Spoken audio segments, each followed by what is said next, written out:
Hey everyone, welcome back. Let's start our learning for the day. Let's begin with a thought for the day. The expert in anything was once a beginner. Children, this means that every people who were the experts now were once the beginner. You must be knowing so many eminent personalities. Okay, once they must be the beginners. They might have faced many difficulties in their lives, but they have not stopped to reach their destination. They all have strived for their aim and became successful. So, to become an expert, you too have to begin soon, isn't it? So, everybody should understand the thought and should move ahead. Okay, now let us begin our learning. We have been doing pronouns and today we are going to deal with few more pronouns and we will start with the relative pronoun first. We use words like who, whose, when, that, which, what and whom to show the relative pronoun. Now, you must be thinking that these words are also used for interrogation. That means for asking questions. Then how are we going to relate this to the pronouns? Well, children, these pronouns, these words are also going to act in a different way in the relative pronouns. Let us see some examples. This is the dress that my uncle gifted me. Now here our subject is the dress. We are talking about that particular dress that was gifted by my uncle. Okay. So that is relating to the word or to the subject dress. In this manner, this word that has been used as a relative pronoun. Let's see another example. The girl who won the music competition is my friend.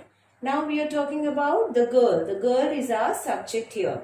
And this word who relates to the girl, right? So who is related to the girl. Now children, these words like who, whose, when, that, which, what, whom, these are used in a different manner in relative pronouns. We don't use these words for asking question when we are talking about the relative pronouns.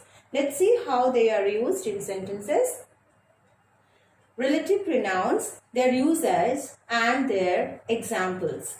And let's find out the word first one is who. Now here who is not used for asking question. It is used to relate to certain things or certain person. Let's see how it is used. Who is used for people, right? So for example, the woman who rang up yesterday wants to meet you. Now here the word who is related to the subject, the woman. We are talking about that woman who rang up yesterday and wants to meet you. Okay. So who is used for relating to the woman. Which used for objects, animals and ideas. Objects means you know for the things. And animals of course you know, and ideas means your thoughts, your facts. All this come under ideas. Now how it is to be used? Did you see the letter which came yesterday? So here our subject is the letter. We are talking about the object or the thing, the letter. So we have used the word which to relate or to compare it with the letter. Next, what? What is used to show for the things only. Okay. So for example, we have completed what we wanted to. Now this word is relating to the work or the assignment or the task or something that you were supposed to complete, right? So we have completed what we wanted to. Next, whom is used for people when the person is the object of the verb. Now whom is asking the whom is used here for relating to the author. The author whom you met yesterday will be felicitated soon. So it is relating to the person, the author whom you have met, and the person will be felicitated soon. In this way, these words are used. There are some more relative pronouns. Let's see them also. Whose. Whose is used for possessions of people and animals. When we want to show that something belongs to someone, then we use the word whose. Right? Like for example, he is a man whose opinion all respect. So everybody respect the opinion. So these opinions belongs to this man. Okay. So whose is relating to the man. A man whose opinion all respect. Okay. Next is when. When refers to a moment in time. So how we are relating this word when with the moment of time. Celebration times are special moments when people are happy. So this word when shows when people are happy, when it is celebration times, right? Next, that. That is used in various ways. Let us be very clear about it. Firstly, used for animals, people and things. How it is used? I love the kitten that I found on the roadside. Now here that is relating to the kitten I found on the roadside, right? I'm not talking about any other kitten, but that kitten which I found on the roadside. So it is relating to the kitten. Next, it is used after adjectives in the superlative degree. Now, whenever you are using the superlative degree, we can use that after it. Like, Arvind is the best cricketer that we have in our team. So, out of all the team members, Arvind is considered to be the best. So, when we are using the best, that means it is in the superlative degree. So, we can use that. Right? Now, third one, used after words like all, some, any, none, nothing, only. When we are using this type of words in any sentence, we can put that after it. Like, I have told you all that I knew. Right? So, all that is coming together. So, you have to remember these words, all, some, any, none, nothing and only. And you can use that after these words. Okay. Next one, used in a sentence with two nouns, thing and person. So if a sentence contains two nouns, one of which will be a thing, another a person, then you can use that in that case also. Like, both the man and his cycle that fell into the river are saved by the people. Now see, we have two nouns here. First we have the man and second noun is the cycle, his cycle. So these two things are showing that we have two nouns in the sentence. So with that also we can use the word that. Okay. So these are the words, these are the relative pronouns that we have used in different manner. But it is not used to ask question. Remember these words. Okay. And please note it down in your notebooks also along with the examples so that you can refer it back whenever you require. Okay. Let's move ahead. Something. There is certain things to be remembered about the relative pronouns. Relative pronouns should be placed next to the noun or the pronoun it refers to. Otherwise, it will give a wrong meaning to the statement. Let's see how it is going to give a wrong meaning if it is not placed at the right place. So, immediately after the noun or the pronoun about whom you are talking. That means the one sentence may have more than one noun, right? But that subject which you want to relate, with that only you are going to use these relative pronouns. Let's see an example. The child was punished by his mother who had broken the window glass. It's in something different. It's not giving a proper meaning. Let's find out what is wrong in this sentence. The child was punished. Okay, fine. We understood the child was punished. Why should be the child punished? Maybe the child has done something wrong, some mischief. Okay, let's see. By his mother. Fine. Who punished? Mother punished. Who had broken the window glass? Now, who had broken the window glass? Is it the child or the mother? Now, if we read this statement, we find that this statement shows the mother has broken the window glass. Then why should the child be punished for that? Isn't it? See the statement again. The child was punished by his mother who had broken the window glass. Here it seems that the mother had broken the window glass. But it doesn't look proper or doesn't make any sense. Let's see what should be the proper way to use this relative pronoun who. The child who had broken the window glass was punished by his mother. Here it shows that the window glass was broken by the child. So immediately after the noun, the child, we have placed the relative pronoun who. Okay. Now the sentence goes correct. Now next thing to remember is we can omit the relative pronoun when it is in the objective case. sometimes when the objective pronouns are used here, we may not write those objective pronouns and still the sentence meaning remains the same. Let's see. The lady with whom you were talking is the principal of the school. Now here, whom is the relative pronoun used in this sentence. We may remove this whom and try to write it in such a manner that the meaning doesn't change. Now let's see the statement, how it goes. The lady you were talking to is the principal of the school. You can see the meaning remains the same. Next one, who wrote the play in which she acted?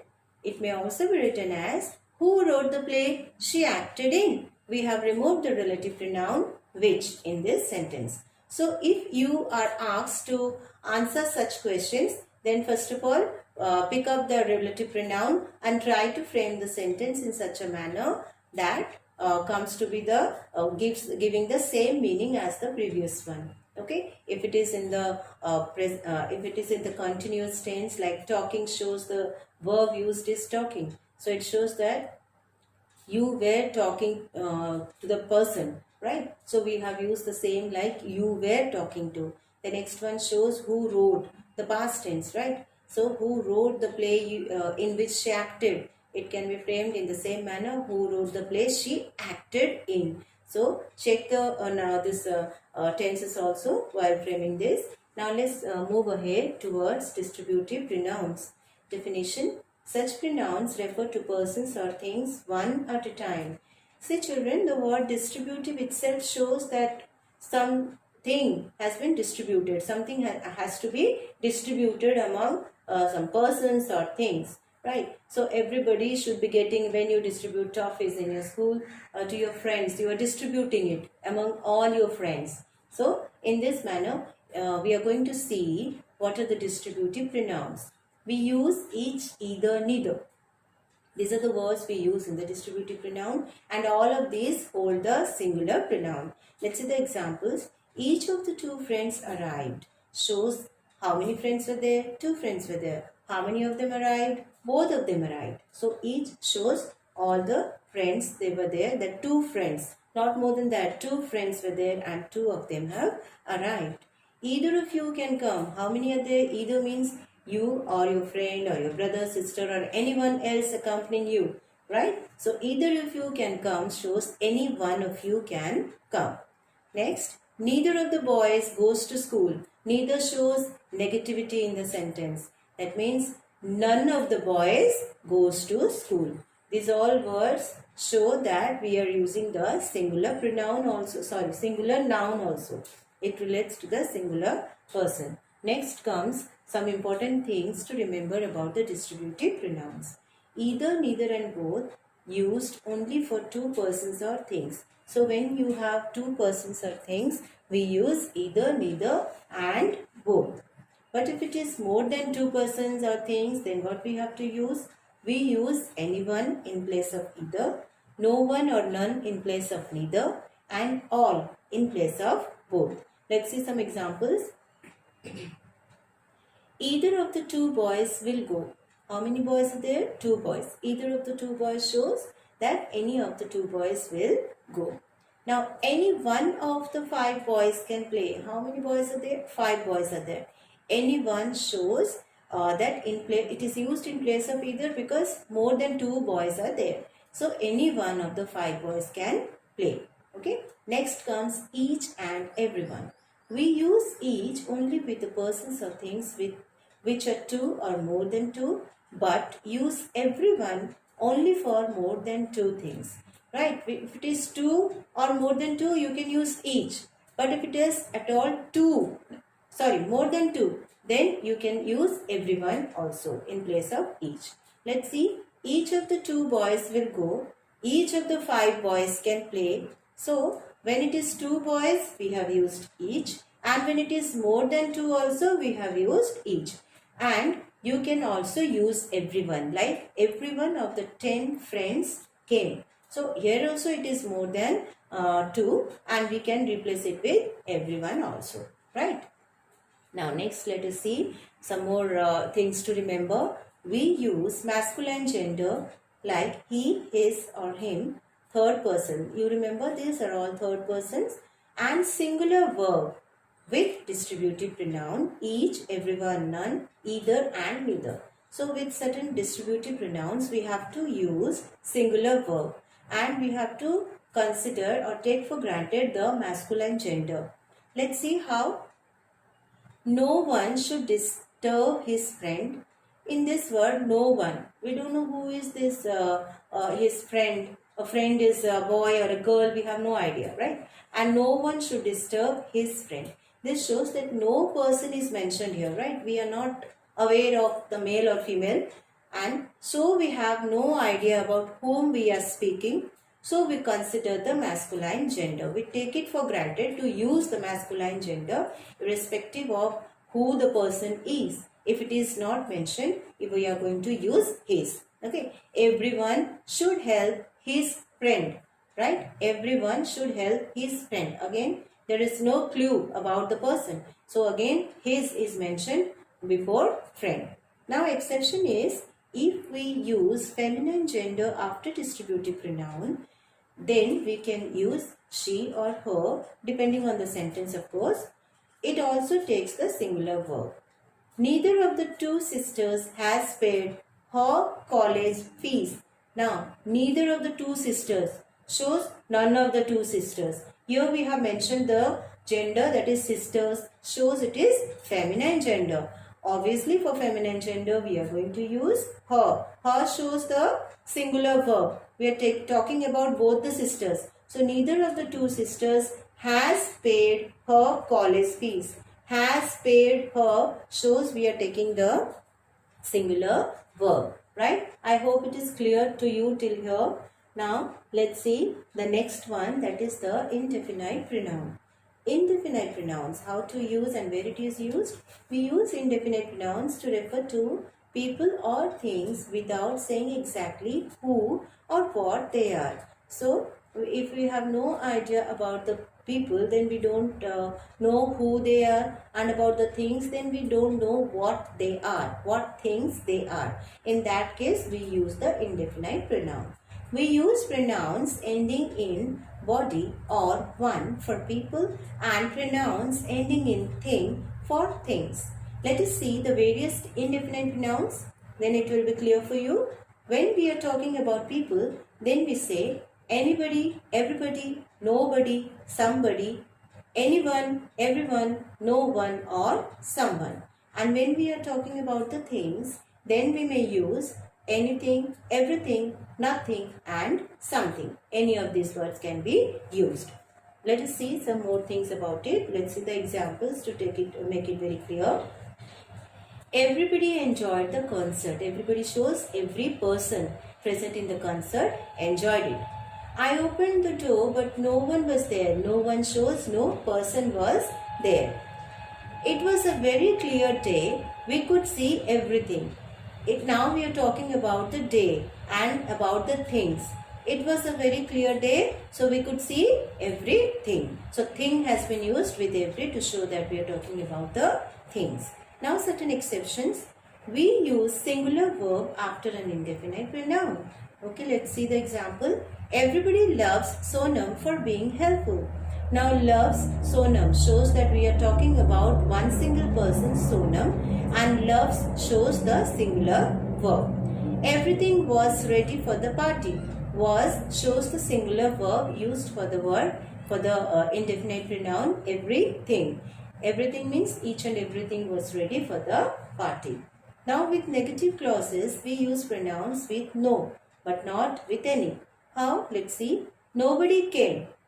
So with no means something starting with no, no one, nothing. These are the words, right? So nobody came, and we cannot write it as anybody did not come. Didn't come. That is wrong. We cannot use it with anybody or anyone. Okay. Now we don't use another negative word in a clause when we use nobody, no one or nothing. Nobody came, and don't write nobody didn't come. Already nobody shows the negativity of the sentence. Then why to use didn't again? Didn't means did not. So two times no and not are coming. So the sentence makes no sense. It is wrong English to speak or write. So we need not write any other negative word in the sentence if the words nobody, no one or nothing is already present. Another example, nothing happened.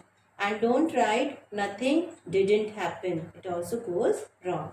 I hope it's clear to you. Indefinite pronouns. Now, few more things to be noted here. We can add s to an indefinite pronoun to make it possessive. So, if you have to show the possessiveness of a thing or of a thing, then we can use apostrophe s to it.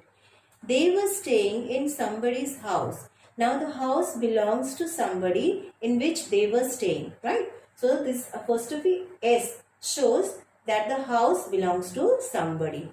In the same manner, is this anybody's pen? So now we are asking about the possession of the pen. To whom the pen belongs. Is this anybody's pen?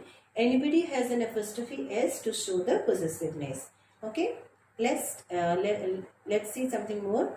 We use else after indefinite pronouns to refer to other people or things. Now, if we are talking about some other people or thing, then we can use else. How? Let's see. All the family members came, but no one else. Now, we are talking about all the family members, those who have come, and no one else other than the family members have come. Okay, so all the family members came, but no one else. I think it's somebody else's coat. So, this coat belongs to somebody else. Right? So, the possession of the coat is taken by somebody else. So, we have used apostrophe s after else. I think it's somebody else's coat. So, we can use else after indefinite pronouns. Next, we also use indefinite of pronouns. Of pronouns when we are using of with the indefinite pronouns. Like some of the books lying on the table are new. It shows that all the books that are lying on the table, some of those are new also. None of my friends could answer the question. This shows that none means no. No friends. No of my friends. None of my friends could answer the question. I hope it is clear to you. Let's move towards our assignment.